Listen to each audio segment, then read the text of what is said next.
Good evening, and welcome back to Relaxing Stories for Sleep. Tonight, we tell the history of Germany, including the story of Arminius, the Roman who betrayed his homeland for the benefit of Germany. This event is looked upon as the foundation of modern Germany. We will also go into other events in the country's history up through today. Relax, get comfortable, and sleep well.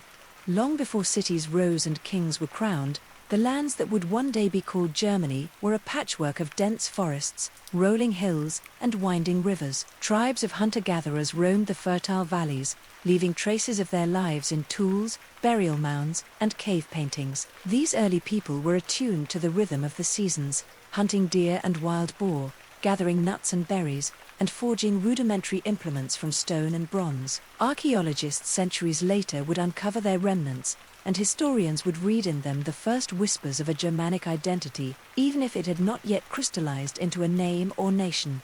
By the 1st centuries BCE, Germanic tribes had become formidable in both size and organization. Tacitus, the Roman historian, wrote of their fierce independence, their tribal councils, and their valor in battle. The Suebi, the Cherusci, and the Saxons, among many others, dominated vast swathes of land, each with its own chieftain, customs, and sacred groves where they worshipped gods of war, fertility, and nature. Life was harsh, but community and kinship bound people together. Honor and courage were the currency of reputation, bravery in war, loyalty to one's clan, and the wise counsel of elders determined the social order. The Roman Empire, expanding steadily northward, met these tribes with both fascination and fear. Julius Caesar's campaigns in Gaul and Germania revealed the might of these northern warriors. The forests of Germania stretched endlessly, dense with pine and oak, rivers threading through shadowed valleys. These lands were home to tribes free from Roman dominion, fiercely independent, and guided by councils of elders and chieftains who valued honor, kinship, and courage above all else. Among these tribes, the Cherusci held sway over a strategic stretch of territory, and it was here that one man would rise to legendary status, Arminius. Arminius was born around 18 BCE, the son of a noble Cheruscan family. In his youth, he was sent to Rome as part of a practice common among Germanic tribes, sending the children of chieftains to live in the imperial capital, ostensibly as hostages, but also to learn Roman ways and military discipline. There, he acquired knowledge of Roman strategy, tactics, and engineering, absorbing the skills that would later allow him to confront the empire itself. Yet his heart remained with his people, and he observed Rome's strengths and weaknesses with a careful, calculating mind. By the early years of the 1st century CE, Rome sought to consolidate control over Germania. Publius Quinctilius Varus, a governor known more for administrative skill than battlefield brilliance, commanded 3 legions, tens of thousands of men, legionaries accustomed to discipline, training, and victory. Varus, confident in Roman supremacy, expected obedience from the tribes he had nominally pacified. Yet the lands he entered were anything but pacified. Germania was a mosaic of alliances and rivalries, its dense forests and rivers forming natural defenses that the Romans scarcely understood. Arminius had been serving as a Roman officer, enjoying Varus' trust, but secretly, he was planning rebellion. He recognized that Rome's strength, discipline, and rigid formations was also a weakness in the tangled, wooded terrain of Germania. He communicated with neighboring tribes, including the Cherusci, the Bructeri, and other allies, persuading them to rise together in a coordinated uprising. Honor, loyalty, and the desire for freedom formed the foundation of this coalition, uniting tribes that were often rivals under a common cause. In the late summer of 9 CE, Arminius lured Varus and his legions into a trap. They marched along narrow forest paths, thick with underbrush and marshy ground, unaware that the Germans lay in wait. Rain had turned the earth to mud, hampering Roman formations and wheels, slowing supply wagons and straining the endurance of soldiers. Arminius struck with precise timing. Ambushes unfolded along the entire route. Warriors emerged from hidden ridges, hurled javelins from the tree line, and cut off retreat. The Romans attempted to form their legendary battle lines, but the terrain denied them cohesion. Chaos erupted. For 3 harrowing days, the Romans were slaughtered or captured. The forests echoed with the cries of men and horses alike. Tacitus would later write that 3 legions, roughly 15,000 men, vanished almost entirely, leaving not a trace of Varus' authority. Arminius moved swiftly, understanding that delay would allow the Romans to regroup. The victory was total, stunning Rome and sending shockwaves through the empire. The battle's significance was not only military but symbolic. For the Germanic tribes, it was a triumph of cunning, unity, and local knowledge over the might of Rome. Arminius, once a student of Roman tactics, became the embodiment of Germanic resistance. The forests of the Teutoburg region became hallowed ground, a place where free peoples had struck down the seemingly invincible empire. Yet the story did not end with simple victory. Rome, humiliated, dispatched generals like Germanicus in subsequent years to reclaim lost honor and territory. Skirmishes, sieges, and retaliatory raids swept across the region, but the Germans, under Arminius' leadership, continued to resist. He was not a king in the Roman sense, but a unifier, a strategist, and a symbol of defiance. His leadership relied on consensus among the tribes, careful use of terrain, and the psychological advantage of striking unexpectedly. Arminius' triumph at Teutoburg Forest left a legacy that resonated for centuries. The Rhine became the de facto boundary of Roman expansion in Germania. The empire would never fully conquer the interior lands. Arminius himself became a figure of legend, a young noble, educated by Rome, who turned imperial knowledge against the empire and protected his homeland. Even in later centuries, German nationalists would look back to him as a symbol of freedom, unity, and courage in the face of overwhelming odds. The forest, rivers, and hills where the battle unfolded were more than scenery, they were active participants in the story. The land itself, shaping strategy and outcomes, illustrated the intimate connection between people and environment in Germanic warfare. Arminius' genius lay not merely in bravery but in his understanding of both human psychology and the natural world. In the end, Arminius did not unite all Germanic tribes permanently. Regional rivalries and ambitions persisted, but his actions created a turning point. For the Romans, Germania remained a frontier. For the Germans, the Teutoburg victory became a story of courage, tactical brilliance, and the enduring value of liberty. It was the moment when a man's vision, skill, and loyalty could alter the course of history. Arminius's victory became legendary, celebrated in the centuries that followed as the triumph of local courage over imperial might. The Romans would never fully conquer Germania, and the land remained a mosaic of free peoples, resistant to central authority and fiercely proud of their autonomy. As the Roman frontier solidified along the Rhine, Germania became a crossroads of cultures. Trade brought wealth and exotic goods. Migration brought new ideas and pressures. In these centuries, Christianity began to creep northward, slowly altering the spiritual landscape. Missionaries moved cautiously, converting kings and chieftains, who in turn influenced their subjects. Pagan rites persisted, however, often blending with the new faith in ways that preserved old customs even under the veneer of Roman or Christian authority.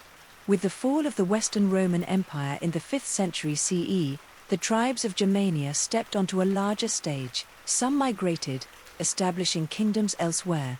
Others consolidated power locally. The Franks emerged as a dominant force in the west, while the Saxons, Bavarians, and Thuringians maintained strong regional identities. Amidst these shifting allegiances, the foundations of what would later be called Germany were being laid, a complex tapestry of duchies, principalities, and city-states, each with its own legal codes, traditions, and ambitions. The Carolingian period marked a turning point. Charlemagne, crowned emperor of the Romans in 800 CE, sought to unite much of Western Europe under a single Christian authority. His conquests stretched into the eastern territories, where Germanic tribes submitted to imperial rule, converted to Christianity, and integrated into a broader political structure. Monasteries became centers of learning and literacy, preserving knowledge and cultivating an elite culture. Yet, even under the emperor's watchful eye, local customs persisted. The Germanic love for personal honor, clan loyalty, and martial skill did not vanish. It adapted, merging with the emerging feudal order. By the High Middle Ages, Germany had evolved into the Holy Roman Empire, a complex and sprawling polity of duchies, bishoprics, and free cities. Authority was fragmented. yet bound together by allegiance to the emperor and the church. Knights and nobles held sway over peasants, castles dotted the landscape, and towns began to flourish as centers of trade and craft. Cultural life thrived. Cathedrals rose skyward, echoing with the chants of monks, while markets buzzed with merchants from distant lands. Education and law developed, slowly shaping a more cohesive identity amidst the political fragmentation. Conflict remained a constant undercurrent. Regional dukes often challenged imperial authority, while external threats, from Magyar raiders to Slavic tribes, tested the resilience of German territories. Yet, through both turbulence and growth, a sense of Germanic culture persisted. The importance of family, the sanctity of oaths, the intertwining of faith and daily life, and the valorization of courage in both peace and war.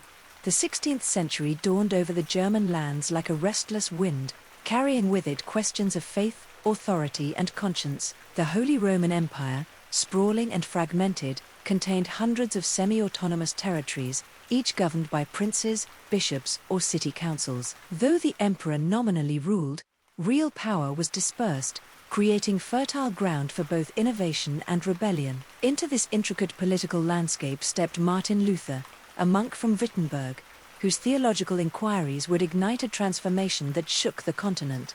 In 1517, Luther nailed his 95 Theses to the door of the Wittenberg Castle Church, or so the story is told, challenging the Catholic Church's practice of indulgences. These were not merely religious critiques, they were a spark in a tinderbox of social, political, and intellectual tensions. The printing press, still a recent invention, allowed Luther's writings to spread like wildfire, reaching towns and villages, university halls and taverns. Ordinary people, long accustomed to local customs and church rituals, began to question authority, faith, and the moral obligations imposed upon them.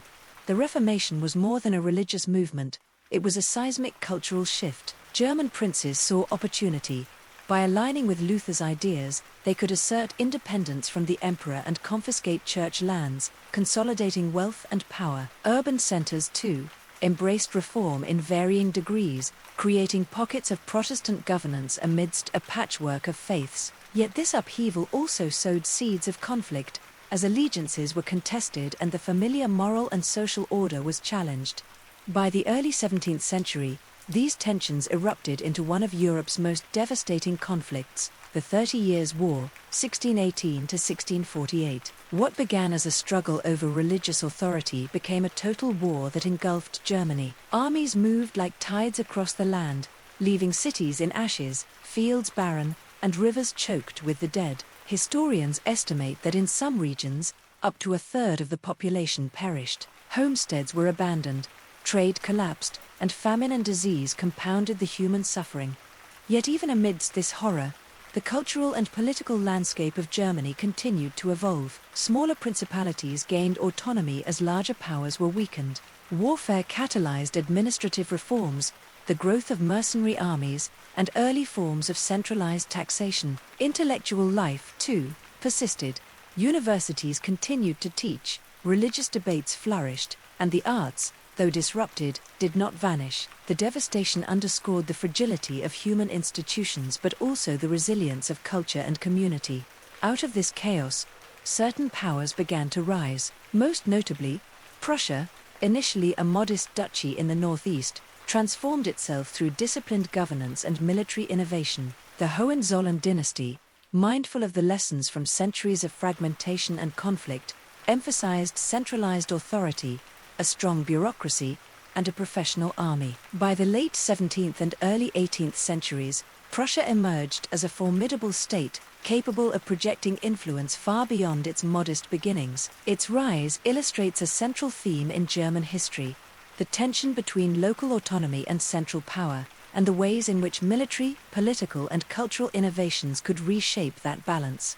Meanwhile, culture continued to flourish even amid turmoil. The Baroque era saw grand architecture, elaborate music, and intricate art that reflected both religious devotion and princely ambition. Thinkers and poets wrestled with the moral questions posed by war, faith, and human nature, producing works that would resonate long after the battlefield's smoke had cleared. German intellectual life remained vibrant, a testament to the enduring spirit of inquiry and creativity.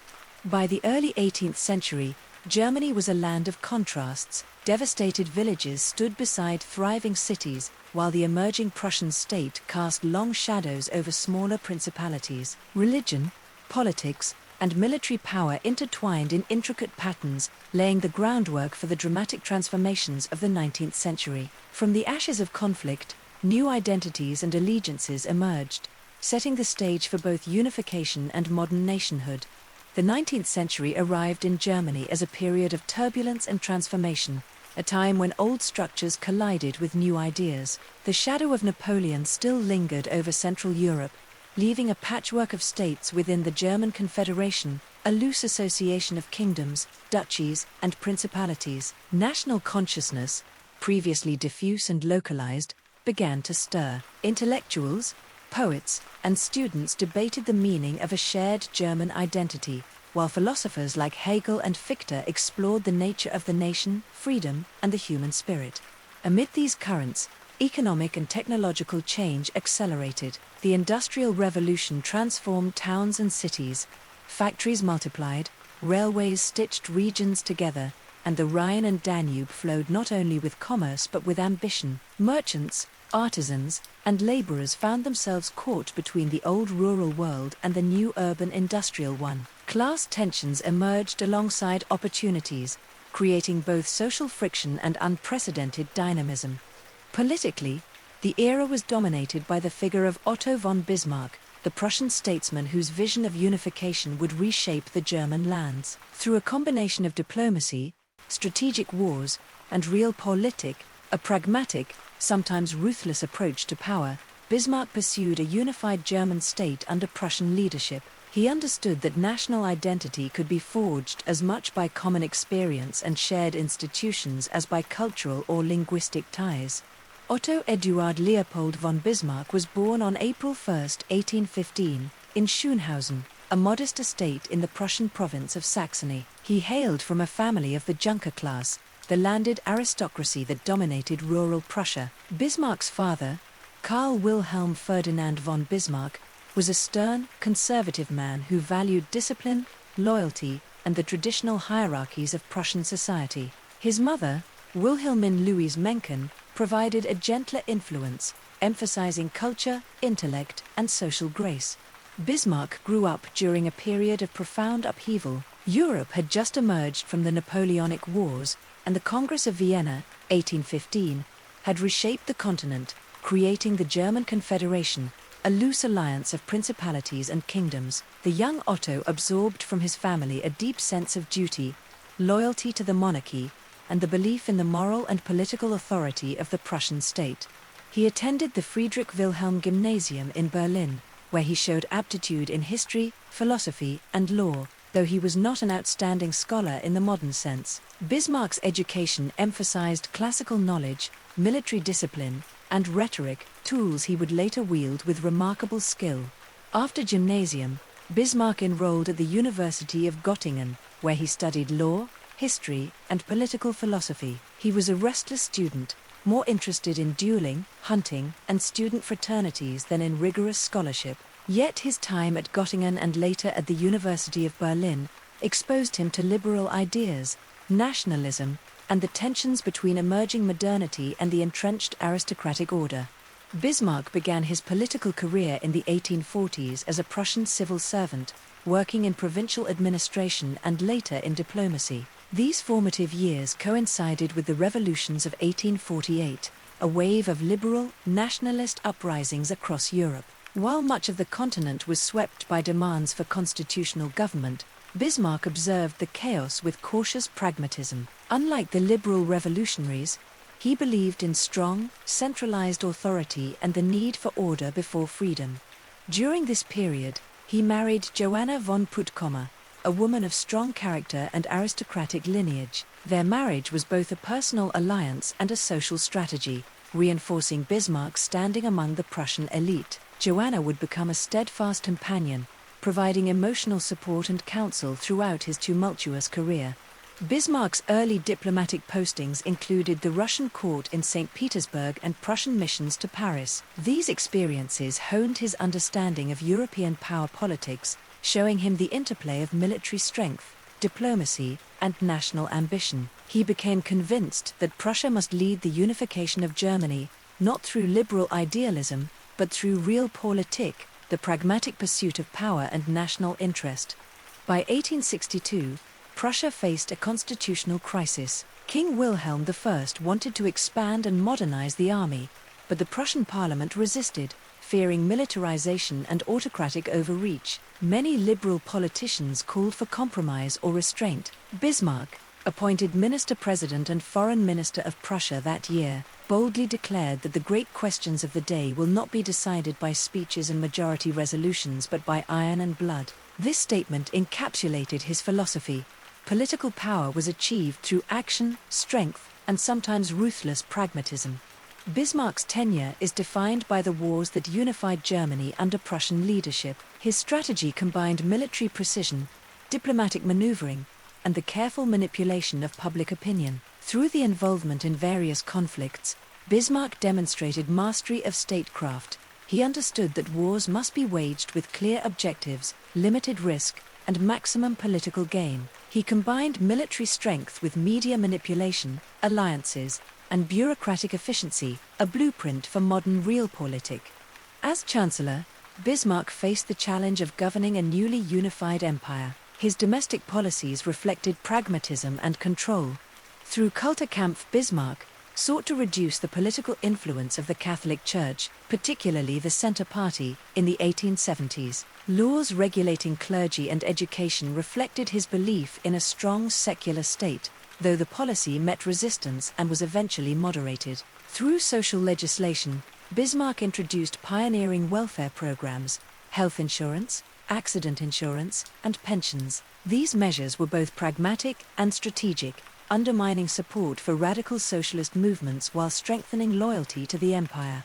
Bismarck maintained peace in Europe through alliances, treaties, and balance of power diplomacy. His triple alliance with Austria-Hungary and Italy ensured Germany's security, while his careful management of relations with France, Britain, and Russia minimized the risk of large-scale conflict during his tenure. Despite his successes, Bismarck was eventually dismissed by Kaiser Wilhelm II in 1890, who sought to assert personal authority and pursue a more aggressive foreign policy. Bismarck retired to his estates at Friedrichsruh, where he continued to influence German politics through correspondence and counsel until his death in 1898. Otto von Bismarck remains one of the most consequential statesmen in European history. His life illustrates the power of pragmatic leadership, strategic vision, and disciplined execution. He was conservative, authoritarian, and deeply committed to the monarchy, yet he also understood the importance of compromise, manipulation, and institution building. Bismarck's personality was formidable, wily, charming, and often intimidating, with a sharp wit and a capacity for both loyalty and ruthless calculation. He understood the interplay of politics, war, and culture, and he transformed Prussia from a regional power into the nucleus of a unified German empire. His concept of realpolitik continues to influence political thought, diplomacy, and statecraft to this day.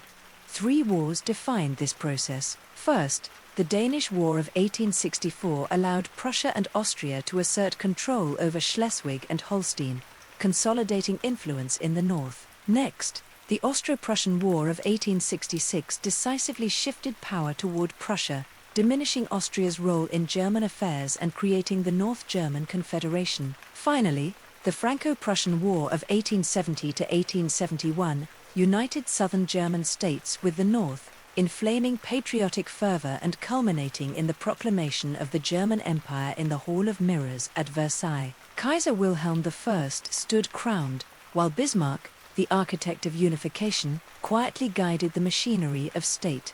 This new empire, stretching from the North Sea to the Alps, was both modern and traditional. Its constitution blended monarchical authority with elements of parliamentary representation. The military remained central, reflecting the cultural valorization of discipline, honor, and obedience. Industry and commerce flourished, yet social tensions simmered, Urban workers pressed for rights and recognition, Catholics negotiated their place within a predominantly Protestant state, and regional loyalties persisted alongside national ones.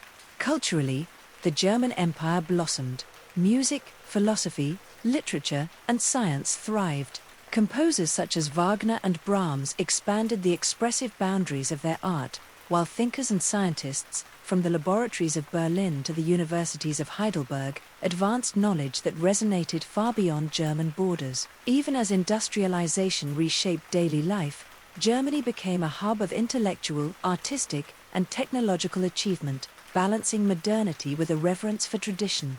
Yet beneath the surface, tensions brewed. Nationalism, militarism, and political conservatism often clashed with the aspirations of workers, liberals, and minority groups. Social legislation, such as Bismarck's pioneering welfare programs, sought to manage unrest while preserving imperial authority. The empire's stability was contingent on a careful balance, strong leadership, economic growth, and social management, all under the shadow of an assertive, disciplined Prussian military ethos.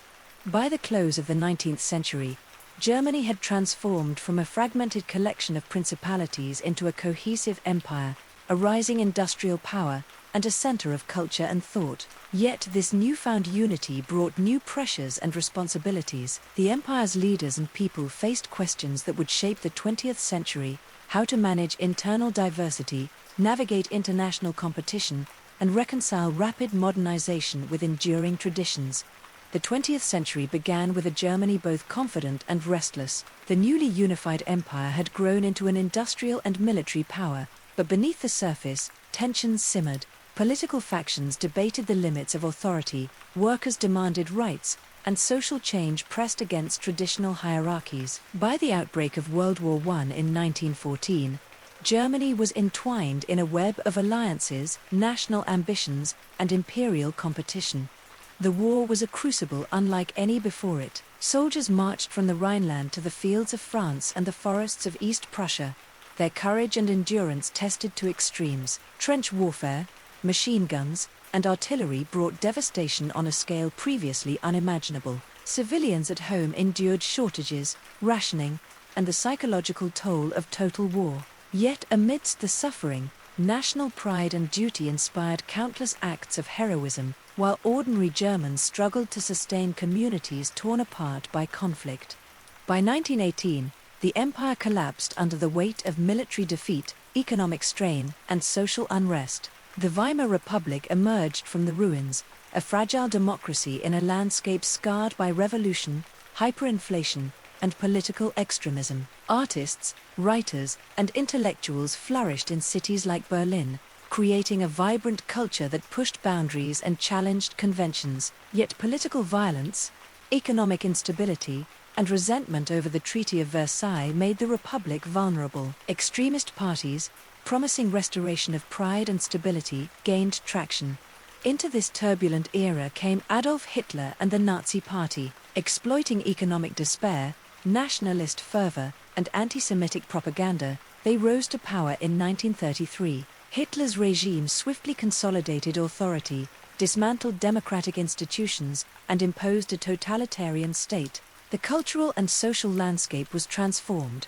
Censorship, indoctrination, and surveillance suppressed dissent, while grandiose architecture, propaganda, and orchestrated mass events glorified the regime. The consequences were catastrophic. Germany embarked on a campaign of territorial expansion and conquest, leading to World War II. Cities across Europe and Germany itself were engulfed in flames. Millions perished in battle, bombings, and the horrors of the Holocaust. Despite occasional acts of resistance, the German populace largely endured under the shadow of fear, coercion, and ideological pressure. By 1945, the nation lay in ruins, divided politically, morally, and physically. After the war, Germany was split into East and West. The Federal Republic of Germany, West Germany, embraced democracy, economic reconstruction, and integration into Western alliances. The German Democratic Republic, East Germany, under Soviet influence, imposed a socialist regime with centralized planning, strict political control, and an emphasis on collective identity. Families, friendships, and communities were divided, with the Berlin Wall becoming the most vivid symbol of separation and the human cost of ideological conflict. Despite division, both Germanies rebuilt and modernized. West Germany experienced the Wirtschaftswunder, a post-war economic miracle that restored prosperity and confidence. East Germany, though politically rigid, invested in education, industry, and social welfare. Over decades, the desire for reunification grew, fueled by cultural, familial, and national ties that persisted across political boundaries. In 1989, the Berlin Wall fell, a moment that became emblematic of freedom, unity, and the triumph of human aspiration over division. Within a year, Germany was formally reunified. The process was not seamless. Economic disparities, political integration, and social reconciliation posed enormous challenges. Yet the nation embarked on a path of healing, combining the strengths of both East and West, and embracing a role as a central actor in Europe and the wider world.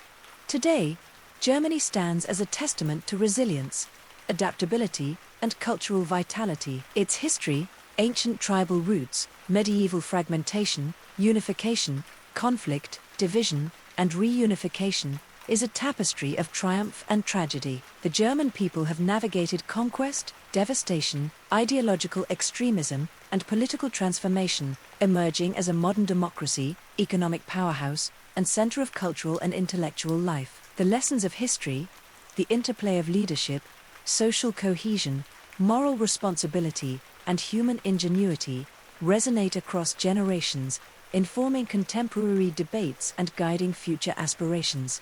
With reunification, Germany entered a new era, a period defined not by division and war, but by reconciliation, rebuilding, and engagement with a globalized world. The nation's leadership faced immense challenges, integrating the economies and infrastructures of East and West, fostering social cohesion, and redefining its place in Europe and beyond. The story of contemporary Germany is one of adaptation, reflection, and careful balancing between past legacies and future ambitions.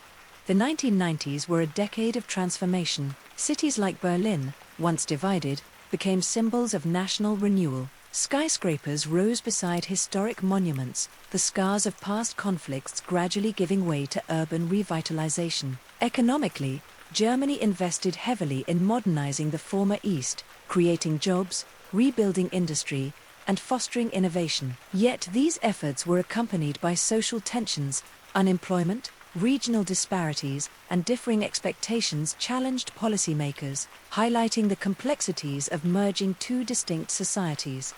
Politically, Germany embraced democracy, federalism, and a commitment to the European Union. Leaders understood that the nation's history demanded vigilance against authoritarianism and the importance of multilateral cooperation. Germany became a cornerstone of the EU, shaping economic policy, promoting stability, and participating actively in global diplomacy. Its foreign policy emphasized peace, trade, and international law, reflecting lessons learned from the tumultuous 20th century. Culturally, Germany flourished. The arts blossomed in a reunified society, theaters staged ambitious productions, museums celebrated both historical legacy and contemporary creativity, and literature explored questions of identity, memory, and society. Music, from classical traditions to avant-garde innovations, continued to define Germany as a center of cultural excellence. Universities and research institutions drove scientific progress, from renewable energy to biotechnology, establishing Germany as a global hub of knowledge and innovation. Socially, Germany grappled with the complexities of multiculturalism, migration, and demographic change. Waves of immigration reshaped cities, infusing society with new ideas, languages, and traditions. Policymakers and communities worked to integrate newcomers while preserving social cohesion, navigating debates about national identity, civic responsibility, and cultural heritage. The story of contemporary Germany is, in part, the story of negotiation between tradition and modernity, between history and the promise of the future.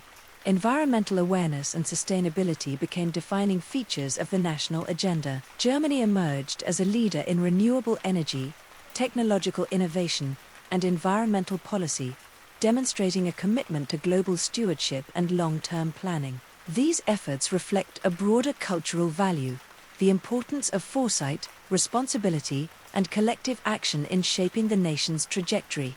Germany's global role expanded beyond economics and policy. It became a center for international dialogue, hosting negotiations, fostering peace initiatives, and promoting cultural exchange. Its history of division and reconciliation gave it a unique perspective on diplomacy and the responsibilities of leadership in a connected world. At home and abroad, Germany's trajectory embodies resilience, adaptability, and an enduring engagement with the ethical and practical dimensions of governance. In contemporary times, Germany is both a product and a steward of history. Its people navigate the complexities of a rapidly changing world while honoring lessons from centuries of triumph and tragedy. The forests and rivers that once sheltered early tribes now frame cities alive with innovation. The castles and cathedrals that survived centuries of conflict now coexist with laboratories, cultural centers, and bustling markets. Through it all, the themes of courage, honor, diligence, and reflection, so present in the history of medieval knights, Prussian soldiers, and 20th-century citizens, continue to resonate, shaping a nation that looks forward while remaining deeply conscious of the past.